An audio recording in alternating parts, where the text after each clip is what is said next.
Kabul airport پر ملک سے باہر جانے والوں کا رش، طیاروں میں سوار ہونے کے لیے دھکم پیل اور شدید بدنظمی۔ امریکہ نے اپنے سینکڑوں سفارتی ملازمین کو نکال لیا۔ جرمنی، فرانس اور نیدرلینڈز اپنے سفارتی اہلکاروں کو آج افغانستان سے نکالے گا۔ ادھر کابل میں پھنسے پاکستانیوں کی آج PIA کی 3 پروازوں کے ذریعے واپسی ہوگی۔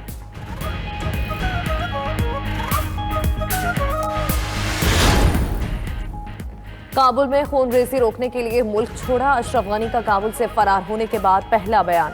افغان وزیر دفاع اشرف غنی کے فرار پر برہم، کہا ہمارے ہاتھ پیٹھ پر باندھ کر وطن بیچ دیا، غنی اور اس کے گروہ پر لعنت ہو۔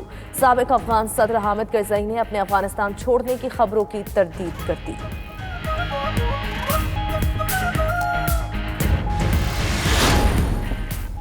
پاکستان میں موجود افغان سیاسی قیادت پر مشتمل وفد کی وزارت خارجہ آمد۔ وزیر خارجہ شاہ محمود قریشی نے وفد کا استقبال کیا۔ وزیر خارجہ سے ملاقات میں افغانستان کی بہتری اور امن استحکام کے لیے بات ہوگی۔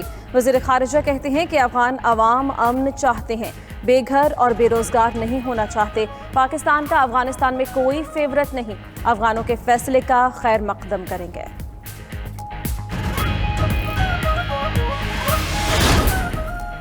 افغانستان کی صورتحال پر وزیر اعظم نے آج قومی سلامتی کمیٹی کا اجلاس طلب کر لیا۔ اعلیٰ سول اور عسکری حکام شریک ہوں گے۔ ملک کی داخلی سیکیورٹی سمیت افغانستان سے جڑے معاملات پر بھی غور ہوگا۔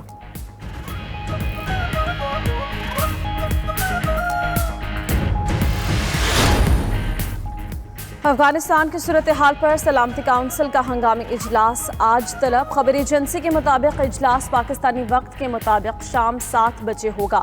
امریکہ نے اپنے شہریوں کے انخلاء کے لیے مزید 1000 فوجی افغانستان بھیجنے کی منظوری دے دی۔ سابق امریکی صدر ڈونلڈ ٹرمپ کا صدر جو بائیڈن پر اظہار برہمی، استعفے کا مطالبہ کر دیا۔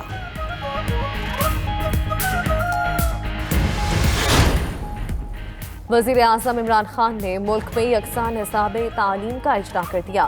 تقریب سے خطاب میں بولے، آزادی کے بعد ایک نصاب تعلیم نہ لا کر بڑا ظلم کیا گیا، جس کی وجہ سے معاشرہ 2 حصوں میں تقسیم ہو گیا۔ لوگ کہتے تھے یکساں نصاب آنا ناممکن ہے، ہم نے یہ کر دکھایا۔ مزید بولے، غلامی کی زنجیریں توڑنا بہت ضروری ہے۔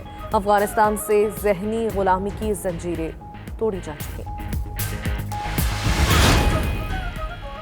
آج وزیر اعظم کے ویژن اور PTI کے منشور کی تکمیل کا دن ہے۔ وفاقی وزیر تعلیم شفقت محمود کا تقریب سے خطاب، مزید کہا یکساں نصاب کا نظام نافذ کرنے کے لیے کئی چیلنجز کا سامنا رہا، ابھی بھی کچھ سیاسی رکاوٹیں آ رہی ہیں۔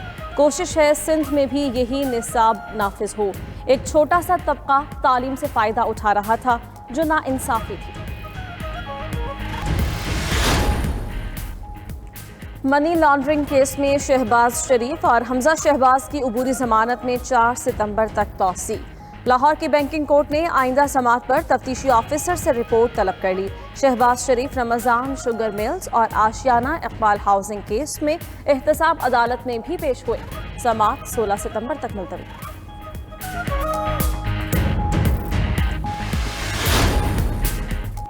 پیپلز پارٹی کی سینٹرل ایگزیکٹو کمیٹی کا اجلاس آج ہوگا۔ افغانستان کی صورتحال کا جائزہ اور ہم خیال جماعتوں کے ساتھ حالیہ رابطوں پر مشاورت کی جائے گی۔ پنجاب کی سیاسی صورتحال بھی زیر غور آئے گی۔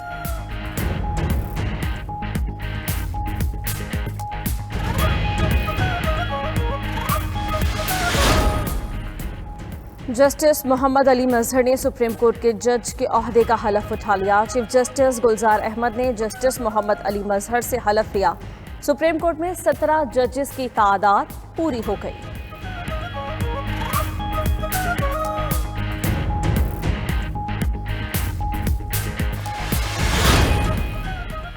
اسلام آباد سیشن کورٹ میں نور مقدم کیس کی سماعت، مرکزی ملزم ظاہر جعفر کے جوڈیشل ریمانڈ میں مزید 14 روز کی توسیع۔ گزشتہ روز گرفتار کیے گئے تھراپی ورکس کلینک کے مالک ڈاکٹر طاہر سمیت 6 افراد کو بھی آج عدالت میں پیش کیا جائے گا۔